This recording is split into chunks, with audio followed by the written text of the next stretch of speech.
Hello there. In this video, I want to just introduce you to my book, or one of my books. It's about buying a house in Ireland. Basically, it's a step-by-step guide if you are thinking about buying a house. Now, I have a unique perspective on buying a house because of my background. I spent a good bit of my life before becoming a solicitor involved in property, both as a property developer and as a builder. So I have a fair handle on what's involved in buying a house. This book, then, Buying a House in Ireland, you can get it on Amazon, and you don't need an Amazon Kindle to read it. You can read it on your phone, you can read it on your PC, you can read it on an Android phone, you can read it on an iPhone, you can read it on an iPad, etc. The book then is not the longest book in the world. It's about 104 pages long, but the information in it is pretty accurate, pretty good. I think it's fairly comprehensive. It basically covers everything that you need to know about buying a house in Ireland, and then there's a bonus chapter as well about selling a house. So the type of things that it looks at, and that's covered in the book, we'll just have a look here.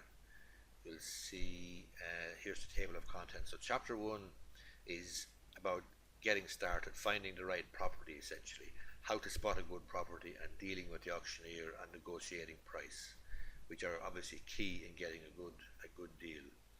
Chapter 2 then deals with mortgages, financing your new property, the legal position about mortgages and charges, and then I have a section in it about self-built houses and stage payment mortgages.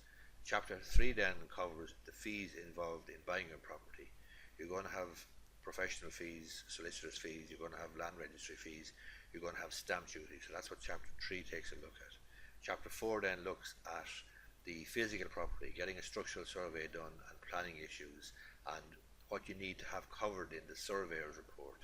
Then there's also a section 3 vital questions for you and your solicitor, and there is an explanation about architects' certs of compliance and BER certs and reports.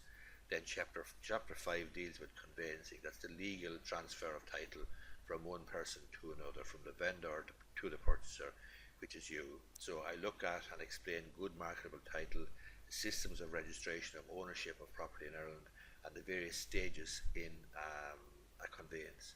Chapter 6 then looks at buying an apartment, which is different from buying a house. Chapter 7 looks at buying a new house or apartment versus buying second-hand, which is again different. It's a slightly different procedure.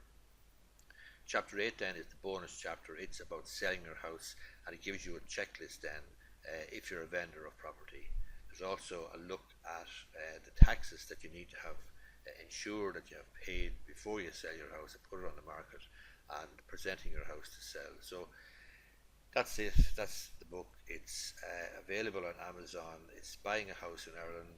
It's I think it's fairly useful, and my experience, as I say, as a builder and as a developer and now as a solicitor, should be fairly useful and should be fairly unique. And to be honest with you, the information in it isn't sort of spoof stuff that you're going to find, with perhaps a journalist or somebody making up stuff, or not making up stuff, but certainly just doing research. I have bought property in Ireland since 1986, so I have a significant amount of experience in the whole area, and obviously I deal with selling and buying properties on a daily basis then in my solicitor's practice. So I think you'll find this book useful if you're thinking about buying or selling a house in Ireland.